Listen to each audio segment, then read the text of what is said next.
20 अप्रैल 2025 की सुबह एक खेत में पड़ा हुआ एक ट्रॉली बैग दिखाई देता है। जब वह बैग खुलता है तो उसके अंदर एक इंसान की लाश मिलती है। लाश को दो हिस्सों में काटा गया था और चेहरे को इतनी बेरहमी से कुचला गया था कि पहचान करना नामुमकिन लग रहा था। लेकिन कातिल एक चीज़ भूल गए थे, जुर्म चाहे कितनी भी चालाकी से क्यों ना किया जाए, सबूत कुछ ना कुछ रह ही जाता है। और यहाँ पर भी एक सुराग रह जाता है और यहाँ पर भी सुराग बनता है सूटकेस में लगा एक छोटा सा बारकोड। यही छोटा सा बारकोड पूरे हत्याकांड को खोल देता है। तो कैसे वो छोटा बारकोड केस को सॉल्व करता है और क्या क्या मुश्किलें आती हैं पुलिस को, तो जानते हैं इस वीडियो में।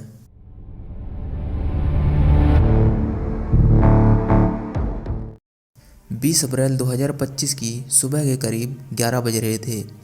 देवरिया जिले के छापर पटौली गांव के एक किसान जितेंद्र गिरी अपने खेत में गेहूं की कटाई करने के लिए कंबाइन मशीन लेकर जा रहे थे। तभी उनकी नज़र पास के एक खेत पर पड़ती है। खेत खाली है और वहीं पर एक महरून रंग का ट्रॉली बैग पड़ा है। जितेंद्र पास जाते हैं, बैग को देखते हैं, लेकिन वो बैग को हाथ नहीं लगाते क्योंकि उन्हें अंदाज़ा हो जाता है कि कुछ तो मामला गड़बड़ है। वो तुरंत 112 नंबर पर कॉल करते हैं।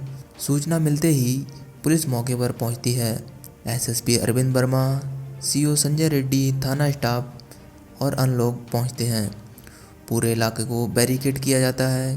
गांव में खबर फैल जाती है, सड़कों पे लोग जमा हो जाते हैं। वीडियोग्राफी के बीच पुलिस बैग खोलती है और अंदर से उन्हें एक इंसान की लाश मिलती है जो दो टुकड़ों में थी। ऊपर का हिस्सा अलग, नीचे का हिस्सा अलग। चेहरे पर धारदार हथियार से लगातार वार किए गए थे।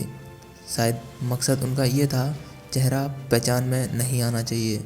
लाश की उम्र करीब 35 से 38 साल लग रही थी। सवाल यही था, ये लाश किसकी है और इसका हाल ये किसने किया है। सैंपल लिए जाते हैं। सैंपल को फॉरेंसिक लैब में भेज दिया जाता है। तभी एक ऑफिसर की नज़र बैग के क्यूआर कोड पर पड़ती है। बैग पर लगा लगेज बारकोड पुलिस ऑफिसर को दिखाई देता है। अफसर तुरंत समझ जाता है कि ये बारकोड एयरपोर्ट का है। बारकोड को इंटरनेशनल एयरपोर्ट लखनऊ भेजा जाता है। बारकोड स्कैन होते ही पूरी जानकारी निकल आती है। नाम नौशाद अहमद, उम्र 38 साल और नौशाद हाल ही में सऊदी अरब से वापस आया था। अब पुलिस को लाश की पहचान मिल चुकी थी। बैग मिलने के बाद करीब 6 घंटे बाद शाम के करीब 6 बजे पुलिस नौशाद अहमद के घर पहुंचती है। दरवाज़ा खोलती है नौशाद की पत्नी रजिया सुल्ताना। पुलिस पूछती है, तुम्हारे पति का नाम क्या है? वह बताती है, नौशाद अहमद। पुलिस पूछती है, वो कहाँ हैं? रजिया कहती है, रात से वो गायब हैं, मैं उन्हें ढूंढ रही हूँ। और वो ज़ोर ज़ोर से रोने लगती है। लेकिन एक बात अजीब थी, पुलिस ने अभी तक लाश, सूटकेस या खेत की कोई बात नहीं की थी। फिर भी रजिया अचानक से ज़ोर ज़ोर से रोने लगती है। पुलिस का शक गहराता है। पुलिस घर की तलाशी लेती है। पुलिस को वहाँ से एक और बैग मिलता है जिसमें से अभी अभी ताज़ा खून निकल रहा था। मतलब कि अभी उसको ज़्यादा टाइम नहीं हुआ था क्योंकि खून अभी गीला था। पुलिस को समझ आ जाता है कि खून यहीं हुआ है। रजिया सुल्ताना को पुलिस स्टेशन लाया जाता है। रजिया सुल्ताना से पूछताछ की जाती है, लेकिन शुरुआत में वो सब चीज़ नकारती है। लेकिन पुलिस वाले जब सख्ती से पूछते हैं तो वो सारी बात बता देती है कि कत्ल उसी ने किया है और उसने अकेले नहीं किया है, उसने अपने साथी के साथ मिलकर किया है। और वो जो कहानी बताती है वो रिश्तों को और भी गंदा कर देती है।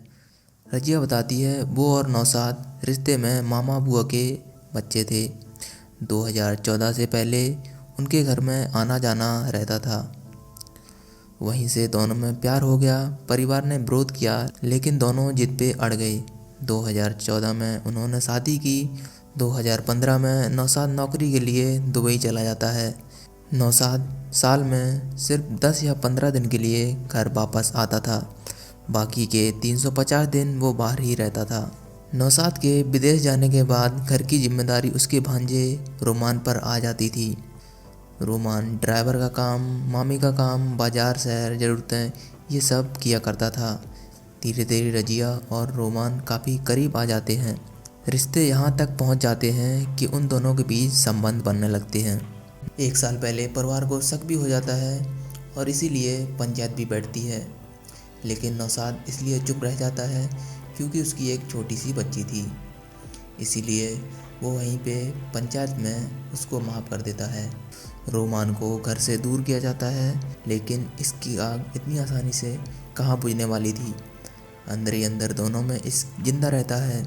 करीब 10 दिन पहले नौशाद एक बार फिर सऊदी से अपने घर लौटता है और इस बार वह देखता है उसकी ज़िंदगी का सबसे बड़ा झटका होता है। रजिया अपने भांजे रोमान की बाहों में लेटी हुई थी। नौशाद का गुस्सा अब काबू से बाहर हो जाता है। वो रजिया को भला बुरा सुनाता है, लड़ाई भी होती है, फिर वहाँ पे बात ख़त्म हो जाती है।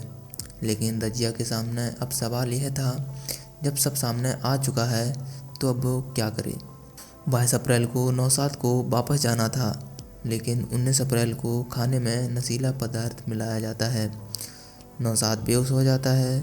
रात के करीब 2 बजे रजिया फ़ोन करके रोमान को बुलाती है। रोमान घर पे पहुंचता है और पहले वो भारी वस्तु से वार करता है, फिर वो किसी धारदार हथियार से चेहरे पे कई बार वार करता है ताकि बॉडी को आइडेंटिफाई ना किया जा सके। नौशाद संघर्ष करता है, लेकिन नशे की हालत में वो हार जाता है। उसकी मौत हो जाती है। लाश को ठिकाने लगाने के लिए बैग का इस्तेमाल किया जाता है। छोटे बैग में पैक करने की कोशिश होती है, लेकिन बैग छोटा होने के कारण उसकी बॉडी उसमें फिट नहीं आती। इसलिए वो डिसाइड करते हैं कि बॉडी को वो 2 पार्ट में डिवाइड करेंगे। लेकिन जब वो बॉडी को 2 पार्ट में डिवाइड करते हैं तो खून ज़्यादा निकलता है और खून रोकने के चक्कर में वो बॉडी के और टुकड़े करते हैं। फिर वो जो छोटे बैग में बॉडी को डाल रहे थे उसमें वो बॉडी नहीं आ रही थी, तो वो उस बैग को वहीं छोड़ देते हैं। दूसरे बैग को वो ले आते हैं, जो नौशाद दूसरा बैग बड़ा ले आया था। वो बॉडी को उसी में पैक करते हैं। रोमान अपने दोस्त हिमांशु को बुलाता है। हिमांशु बोलेरो गाड़ी लेके आता है और बॉडी को उसी में ये लोग डालते हैं। लेकिन आसपास में शादी चल रही थी, इसी डर के चक्कर में वो बॉडी को 55 किलोमीटर दूर लेके जाते हैं। वो सुनसान इलाके में देख के बॉडी को वहीं फेंक देते हैं और सोचते हैं कि अब उनका कोई पता नहीं लगा सकता। लेकिन बैग के बारकोड ने सारा खेल बिगाड़ दिया। उसी छोटे से बारकोड के वजह से पूरा केस खुल जाता है। इस केस में सबसे खतरनाक मर्डर नहीं था, भरोसा था, क्योंकि एक आदमी जो अपने परिवार के लिए बार में मर रहा था और उसी के घर में उसकी मौत की प्लानिंग हो रही थी। इस केस के बारे में आप क्या सोचते हैं? ये एक इश्क था या और कुछ? कमेंट में ज़रूर बताइए। मिलते हैं अगले केस में।